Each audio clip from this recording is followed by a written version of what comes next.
근데 세상과 반드시 걸린 잉이어야 됩니다. 그죠? 파워 없는 잉이면 안 되잖아. 예. 그거를 저쪽에 스위치를 뽑아주거나 그거를 좀 내려주시면 됩니다. 빨간 불을 꺼주시거나 그럼 저절로 꺼지면 끄면 안 되네. 어휴, 큰일 날 뻔했다. 예.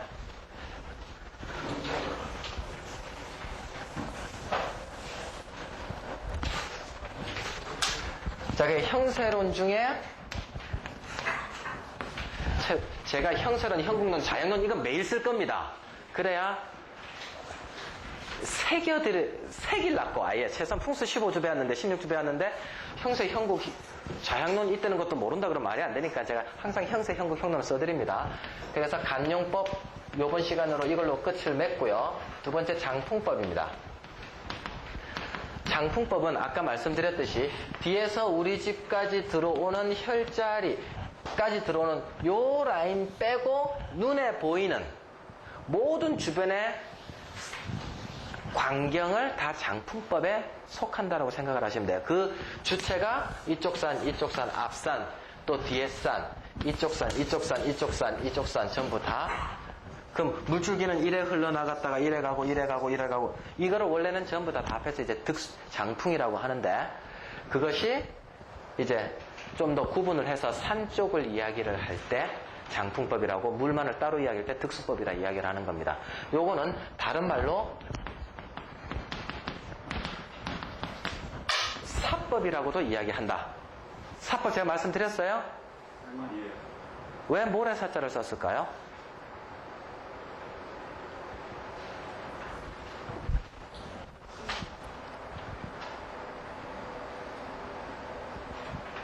옛날에는 제자한테 가르쳐 주려니까 할 수 없이 입체감을 나타내 주려니까는 강가에 가서 모래로 산 모양을 만들어줘서 가르쳐 주다 보니까 모래사자를 써서 사법이라고 한 겁니다. 자, 그럼 이랬을 때 이 장풍법에는 크게 두 가지가 있습니다. 장풍법에는 하나는 사신사, 여기서 이제 모래사자가 나오는 거죠. 또 하나는 조신사.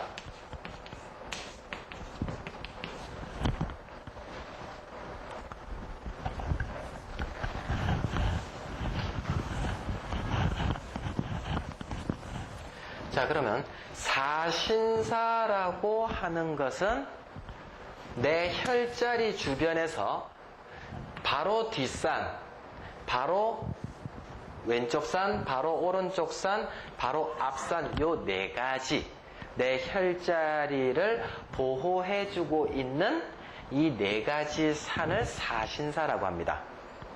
가장 가까운 산. 그 외에 멀리 보이는 산들 이런 것들을 조신사라고 칭합니다. 그럼 사신사는 그렇게 안 어렵죠, 그죠? 이 사신사가 이제 후현무, 이거 한자로 바로 써드릴게요.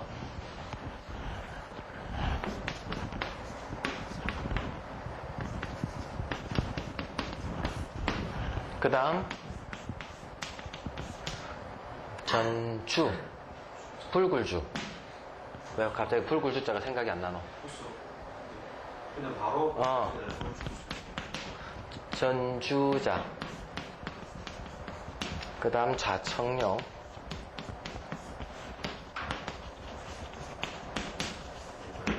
우백호라고 하는 단어가 이제 여기서 나오게 됩니다.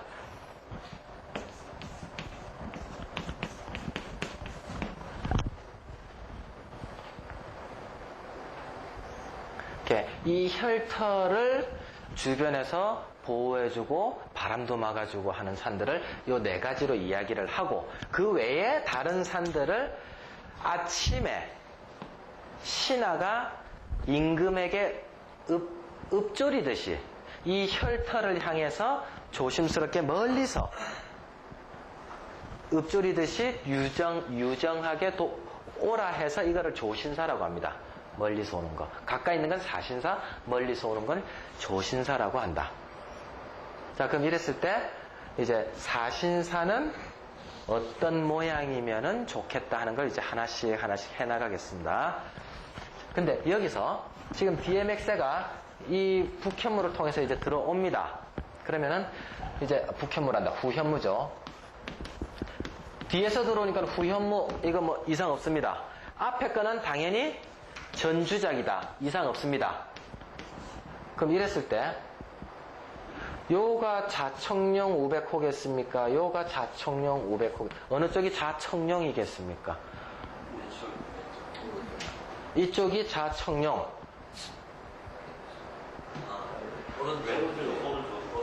이쪽이 자청령. 이쪽 산을. 이쪽입니다. 자, 여기서 봤을 때 우리가 관찰자 입장인 서양 시각이죠. 어떤 사물을 관찰할 때. 그래서 서양 관찰자 입장으로 이게 좌가 될 수 있지만 이 터는 누구 거죠? 주인 거죠. 그죠? 이게 무덤이 됐던 안 그러면 무슨 대감집이 됐던 대감이 앉아서 이래 바라봤을 때 왼쪽 손에 있는 거 자청령, 오른쪽 손에 있는 거 무백호 이래 따지는 겁니다. 그러니까 주인 입장에서 딱 앉아가 향을 향해서 딱 앉아가 좌측에 있으면 무조건 자청령 우백호. 동서남북에 상관없습니다. 이거는. 앞뒤는 그냥 내리막 앞뒤로 가는 무슨 말이죠? 귀가 높고 다리가 낮으면 그들 앞으로 보고 있다. 아니. 그러니까 대청마루가 어디를 향하고 있느냐? 일반적으로 가장 큰 본당이 어디를 향하고 있느냐? 임금이 용상에 앉았다면 그 용상이 어디를 향하고 앉아 있느냐? 박시장의 말씀은 예. 예를 들어 지형이 예. 현무가 대체적으로 좀 높다고 생각을 하는데 그게 반대로 되어 있을 때 그때도 그렇게 생각을 하는가? 어쨌든 앞에 그러니까 일반적으로 산 기운을 받기 위해서 뒷산이 있죠. 그러니까 남면이 높고 남면이 남면이 높고 높고 홍면이 낮은 경우에는 예. 자, 그러면은 북쪽에 사는 요만해갖고 이렇게 혈자리가 있고 앞산은 지금 현재 이만한데 당연히 개울가는 요 지나가겠죠. 근데 여기에 지금 집을 지었다 요 소리잖아. 그죠? 이랬을 때 이거 당연히 전주작이죠. 집은 우리 조상들은 전부 다 자기 집에다가 오리지널로 길을 끊어지지 않게 주는 뒷산이 현무산입니다. 크든 작든. 그럼 이 앞쪽에 산이 있다는 소리는 반드시 이 앞에 개울이 흐른다는 소리죠. 개울이 안 흐르면 우리 집이 물에 침수되게. 분명히 우리 집 앞에 개천이 있다는 소린 거예요. 그럼 이 앞산은 크든 작든 무조건 전주작으로 보는 겁니다. 이쪽이 집의 뒷면, 이쪽이 집의 앞면이에요. 됐습니까? 예.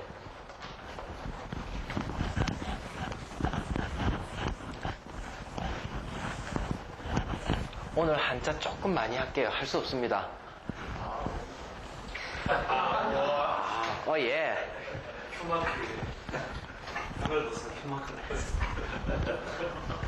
그럼 뒤에서 들어오라고 하는 지금 거북이 모양이고 이건 공작이고 이거는 청령이고 이건 백호인데 뒤에서 들어오는 거북이의 모양은 어떤 모양이면 좋겠느냐? 네 글자로 딱 해놨습니다. 현무는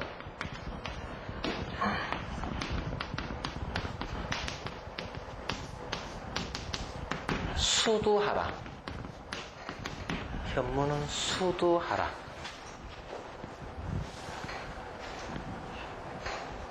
머리를 수구려라 하는 뜻입니다.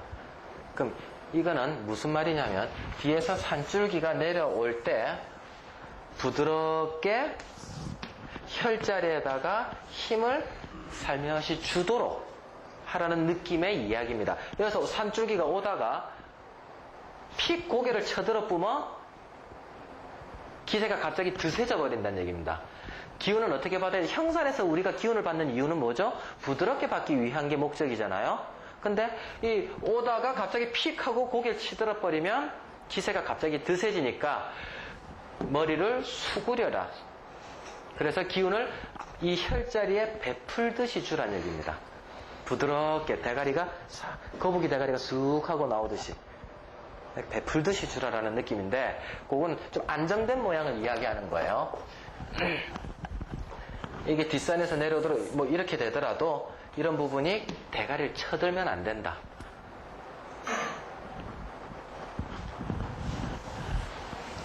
그 다음 주작은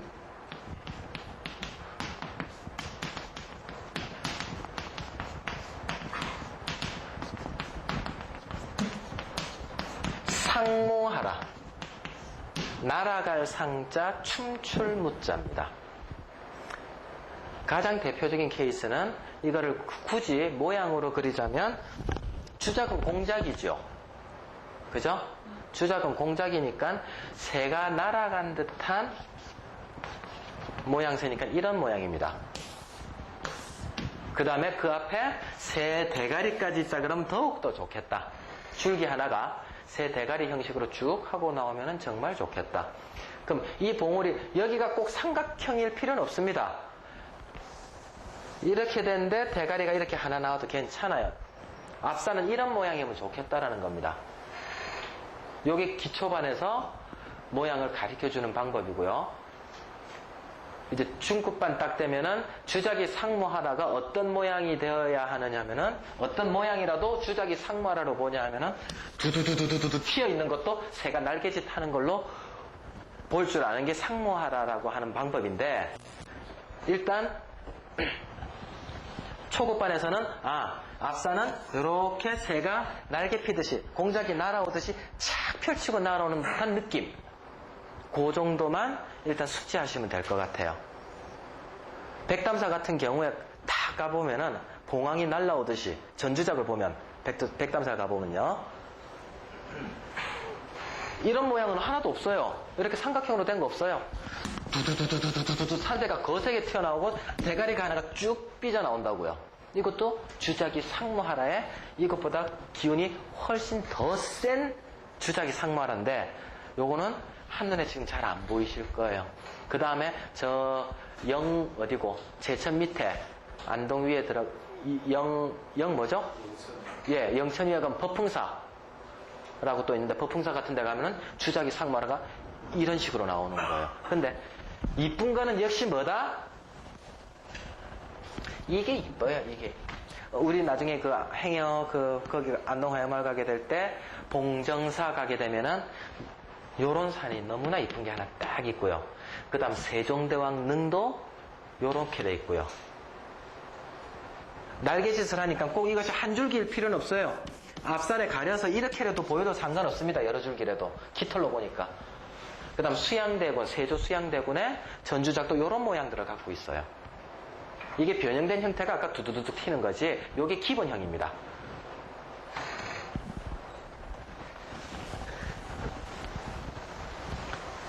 자, 좌청룡. 자, 이제 요것은 이제 음양 대립이 되는데 청룡과 백호 중에 어느 게 음이고 어느 게 양이라 들었습니까? 느낌에. 갑자기 음양하니까 이상합니까? 좌측이 양이지 우측이 음이고 그죠? 그러니까 청룡이 양의 기운을 갖고 있고 청룡은 승천하잖아요. 그죠? 청룡은 어떤 모양새를 가지면 좋겠느냐? 조금 한자 어렵습니다.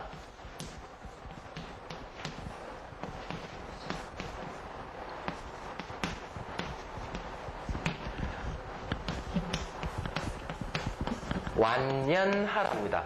꿈틀거릴 완, 꾸불꾸불할 연. 꿈틀거릴 완, 꾸불꾸불할 연. 청룡은 자, 요 상황에서 이제 봤을 때 뒤에가 이제 후현무죠. 이쪽이 이제 전주작이 있죠. 그랬을 때 뒷산은 부드럽게 형산처럼 보여야 되면서 내한테 기운을 부드럽게 줘야 되는 게 북현무. 현무는 수도하라. 앞산에는 공작이 나르듯이 되어 있어야 된다. 그럼 이쪽에 좌청룡산은 어떻게 되어 있어야 된다? 이쪽 산을 고개를 딱 쳐다보면은 기세가 있어야 된다. 꿈틀꿈틀거리고 있어야 된다. 이런 식으로. 능선이. 세력이 있어야 된다는 얘기예요. 근데 이렇게까지 너무 돼 있으면 너무 기세가 센 거고 최소한 두세 개 정도, 요 정도까지는 그래도 튀어줘야 된다는 얘기예요. 그래야 성령이 완연하라라는 표현이 됩니다. 그 다음, 우베코는, 베코는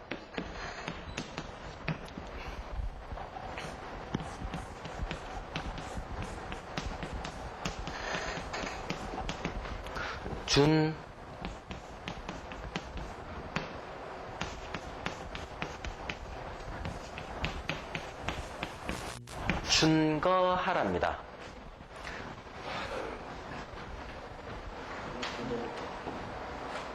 예? 쭈구릴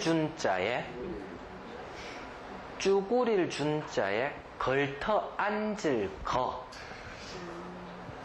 그럼 호랑이는 어떻게 앉아 있어야 된다? 쭈그리고 있어야 되네. 호랑이가 설치면 어찌 됩니까? 깨물리 죽죠. 그죠? 용은 승천해야 되고, 그래서 기세가 있어야 올라가야 되고, 호랑이는 함부로 설치면 안 되니까 쭈구리가 집 지키듯이 가만히 있어야 된다. 그러면은 이 상황에서 오른쪽 우베코로 고개를 딱 돌려봤을 때 이쪽의 산 모양은 어떤 모양이면 좋겠다?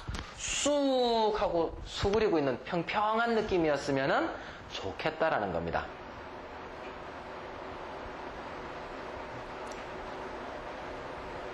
자, 그러면 요 이야기들은 이제 이런 일설이 있다, 이런 학설이 있다라고 생각을 하십시오. 제가 가급적이면 천문의 일을, 그러니까 풍수는 땅 이야기잖아요. 땅 이야기를 할 때 굳이 제가 천문의 이야기를 갖고 오고 싶진 않은데, 이런 이야기 맥락도 타당성이 있고 저도 맞는 말이다라는 생각을 하기 때문에 말씀을 드릴게요. 요거 검은색, 붉은색, 푸른색, 백색, 이거는 이제 우리 명략했던 팀들은 다 이해가, 뭐 어쨌든 무조건 애왔으니까 됐죠. 그죠? 근데 요 뒤에 요거는 왜 거북이고, 요거는 왜 공작이고, 요거는 왜 용이고, 요건 왜 호랑이였을까 하는 거예요. 이게 이제 저는 제일 타당한 학설이 황도 있죠. 황도. 천문에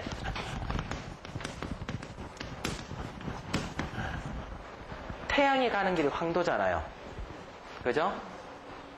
백도는 달이 가는 길이 백도, 흰 백자 써서. 그랬을 때 우리가 북반구에 사니까 뒤에는 북쪽이고, 그 다음 이쪽은 남쪽이고 이쪽이 동쪽일 거잖아요. 그죠? 북반구에서 사니까. 자, 그러면 자총령이라고 하는 거는 왜 용이냐? 해가 뜰 때, 이글거리면서 뜰 때 치고 올라가는 그런 이야기, 그런 느낌이, 그러니까 해가 올라가고 하자 하는 모양새를 어떤 형상을 붙여놓으면 가장 좋을까? 용에다가 붙이자라고 했다는 거예요. 그래서 용이 올라갈 때 모습은 지글지글 타고 올라가고 기세 있게 타고 올라가는 모습이라서 청령이 완연하라는 논리가 나오고, 그 다음 중천에, 남쪽에 중천에 해가 떴을 때는 햇살을 온 천지에 쫙 펼쳐주죠. 이것이 꼭 큰 새가 천지 만물에게 햇빛을 주는 것 같은 모양이 돼서 주작이 상무하라, 날개 펼치듯이 춤추라는. 그 다음 해가 떨어질 때는 어떤 상황이다? 이제 태양의 기세가 떨어져 내려가니 이제 곧 수문이 하늘에서 지상으로 내려올 때 지상에 있는 동물 중에 가장 용맹스럽고 그래도 가장 상징적인 동물은 역시 동양에서는 호랑이다. 근데 그 호랑이가 어떤 모양이어야 된다? 해가 기운이 떨어져서 없어지는 모양이니까, 그 정도의 힘이니까 이제 쭈그리고 이제 김 빠진 듯이 있어야 되네. 그래서 준거하라, 쭈그리고 있으라. 태양이 힘 빠지듯이. 그 다음 밤일 때는 어떻다? 수그리고 있어야 돼. 태양이 가장 힘이 없을 때니까, 어둠이니까. 그때는 자라가 대가리를, 거북이가 대가리를 집어넣고 있다가 씩 봤다가 또 들어가고, 태양의 힘을 상징하지 않았느냐. 제가 어떤 책을 읽으니까는 그 내용을 써놨더라고요. 그래서 용이다, 호랑이다라는 소리가 이제 그분은 이렇게 천문에서 나왔다고 이야기를 합니다. 근데 풍수에다가 그렇게 직접 연관시켜야 될지 안 해야 될지는 조금 애매한데, 어쨌든 그런 이야기가 있습니다. 자, 그러면 여기에서 현무라고 하는 것은 우리 집에 오리지널 기운을 내려다 주는 거죠. 그죠?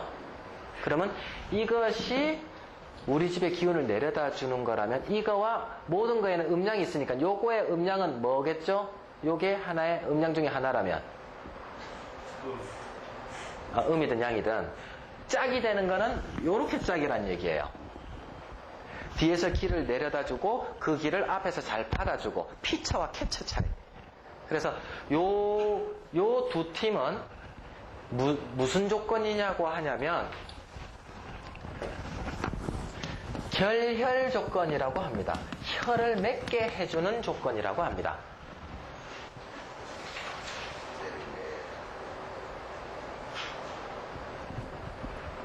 자, 그 다음 자청룡과 우백호는 실질적으로 기를 주는 건 아니고 옆에서 보좌하고 있는 형국이죠. 그죠? 그랬을 때 이거를 무슨 조건이라고 한다? 요거는 성국 조건이에요. 국을 이루게끔 도와주는 성국 조건이라고 이야기를 합니다. 그러면 자청룡 우백호보다는 후현무 전주작이 좀 더 이뻐야 되죠. 왜? 진짜 혈이 만들어진 다음에, 결혈이 된 다음에 모양이 있든 없든 따져야지. 혈도 없는데 모양새만 만들어지면 빈 껍데기란 얘기입니다. 빈 깡통이란 얘기죠. 그래서 후현무와 전주작은 더 자청룡 우백호보다 더 중요시해야 된다. 근데 요즘 사람들, 풍수가들은 어떻다? 자청룡이 어떻고 우백호가 어떻고 이것부터 먼저 이야기를 하는데 그것보다는 오리지널은 후현무서부터 찾아 내려 들어오고 전주작을 봐야 됩니다. 그래서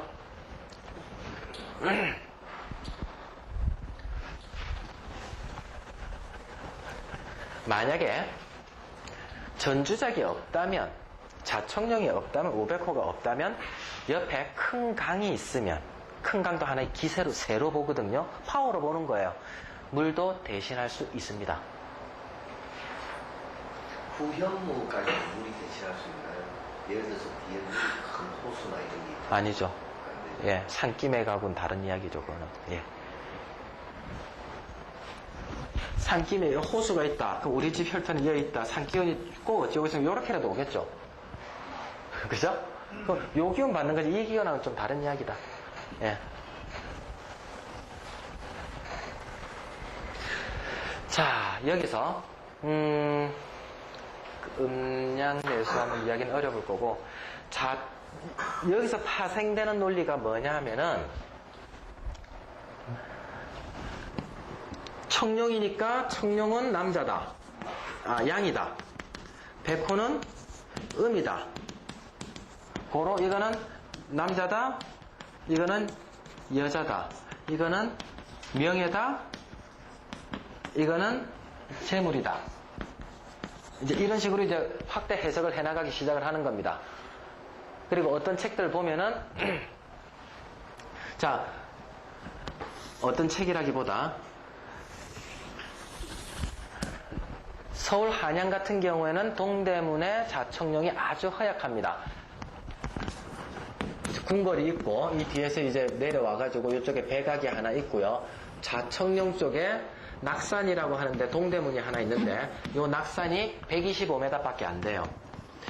이쪽에 인왕산은 338m거든요.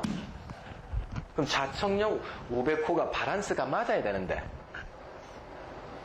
이 바란스가 맞아야 된다는 의미는 어떤 의미냐면은 혈자리에서 봤을 때 그야말로 아전인수격으로 보셔야 돼요. 모든 것들을.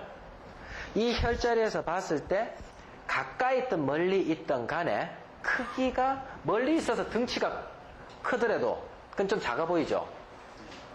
이쪽은 가까이 있으면 작더라도 크게 보이죠. 이놈이 우선이에요. 크게 보이는 게 우선이에요.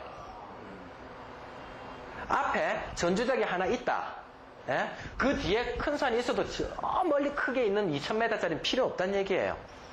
그렇게 크게 영향을 안 준다. 눈에 보이는 대로 그대로 해석해서 가까이 있는데 크다면 바란스가 맞느냐 안 맞느냐 눈으로 봤을 때 딱 바로 바꾸면 됩니다. 이걸 거리 재고 이럴 필요 없다는 얘기예요. 그럼 이랬을 때 인왕산은 거칠고 크다는 게 바로 보이고 낙산은 좀 멀리 있으면서도 또 낮게 보이니까 자청룡이 허약하다. 고로 남자가 잘 안 된다. 그래서 경복궁에서 바라봤을 때 조선시대는 적통계승이 잘 안 된다라는 소리를 이제 저런 데서 나오는 거예요. 자청령이 허약하니까 적자 마다들이 자꾸 안 되더라 하는 거. 성분이 나오질 않는다.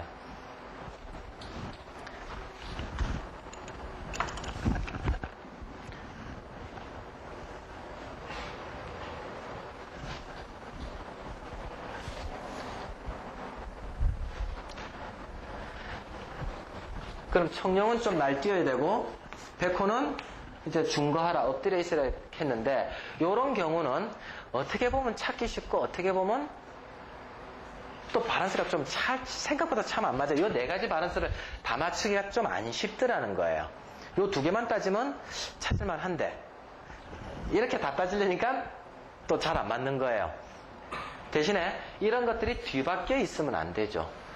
청룡이 이쪽에 청룡이 쭈그려 앉아 있고 이쪽이 날뛰고 있으면 이거는 청룡은 청용이 아니고 이묵이죠. 그죠? 그 다음에 이쪽은 호랑이가 날뛰고 있으면 호환, 호랑이 우환이 생긴단 말이에요. 예.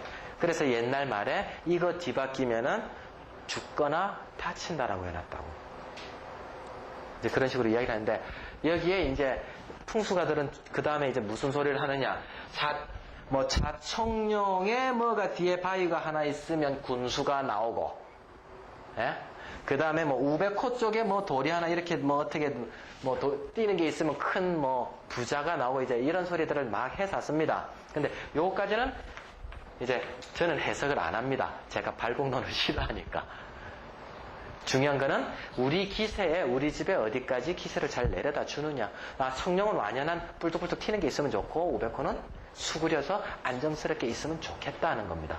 그 다음 여기서 재밌는 게 뭐가 하나 있느냐면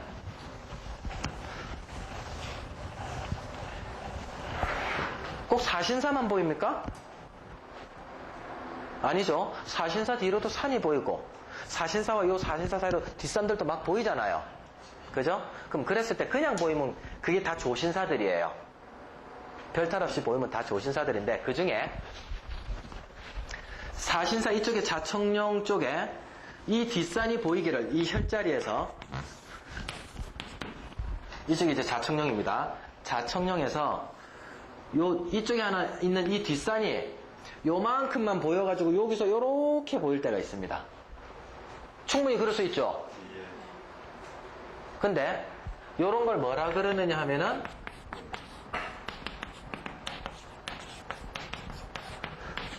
도둑놈 규자를 써서 규봉이라고 합니다. 그러면 요건 또 어떤 일설이 있느냐? 자기 집 담벼락, 사신사라는 담벼락 바깥에서 째만하게 우리 집 담 너머에서 눈을 아웅 하고 본다 이래서 재물 손실이 난다. 요것이 좀 뾰족하면 다친다. 요렇게 이제 푸수적으로 해석을 가하는 걸 규봉이라고 합니다. 근데 우리 조상들은 이 규봉을 많이 생각했습니다. 저 양동마을에 가면 관가정이라고 하는 마을이 있는데 로얄 킹덤 호텔 전신 관가정이 양동마을에 있는데 관가정에 가면은 바로 앞산에 저 멀리 보면은 규봉이 보입니다. 근데 옛날 그 조상들은 그 규봉이 안 보이게끔 자기 집 마당에다 나무를 심어서 그 규봉이 우리 집 대청마루에서 안 보이게끔 나무로 팍 불견 처리를 해놨어요. 보이지 않게끔 나쁜 기운이 들어오니까 불견 처리를 나무를 심어서 딱 해놨는데 어느샌가 후손이 앞마당 갈아프니까 안 이쁘다 이거지 잘라버렸어요. 후손들은 모르고 잘라버리는 거지. 근데 요금 규봉의 크기는 얼마나 하면 규봉의 크기냐 하는 거예요. 제일 쉽게 우리 집 혈자리에서 우리 집 터자리에서 이러고 씩 한번 흘러봤을 때는 안 보였다가 꼼꼼하게 이렇게 쳐다보니까 있는 것 같다라고 자세히 보면 있는 거. 그 정도가 규봉이에요. 그냥 씩 봤을 때도 저거 보이네? 이건 규봉이 아니에요. 그렇게 생각하시면 제일 좋겠다. 예. 자, 그 다음에 이 규봉이 아닌 경우가 있습니다. 규봉이 아닌 경우, 저렇게 보이는데도 규봉이 아닌 경우, 맥이 흘러들어와서 혈이 이래 됐는데 이쪽에서 산줄기 하나가 빠져나왔어요. 요 사신사 있는 데서. 그럼 요 산이 이렇게 보면 요건 규봉입니다. 아시겠습니까? 내 줄기하고 우리 집까지 들어오는 줄기가 이 줄기인데 이 줄기는 전혀 다른 줄기라는 얘기입니다. 우리 집까지 들어오는 줄기를 무조건 빨간색으로 그려보겠습니다. 근데 요놈은 규봉이에요. 요 산이 보이면. 근데 규봉이 아닌 경우가 산 맥세가 이래 들어오는 경우도 있거든요. 빙빙빙 돌아서. 아시겠습니까? 그랬을 때 요 봉우리가 우리 집까지 제대로 주는 봉우리에 걸린 봉우리가 보이면 요거는 자기 조상이 돌아다 본다. 자기 아버지가 본다. 자기 할아버지가 본다라고 해서 요거 보이는 규봉은 규봉으로 안 칩니다. 자기 윗대 조상이 바로 바쁘는데 뭐 이놈이 공부 잘하나 못하나 보는 건데.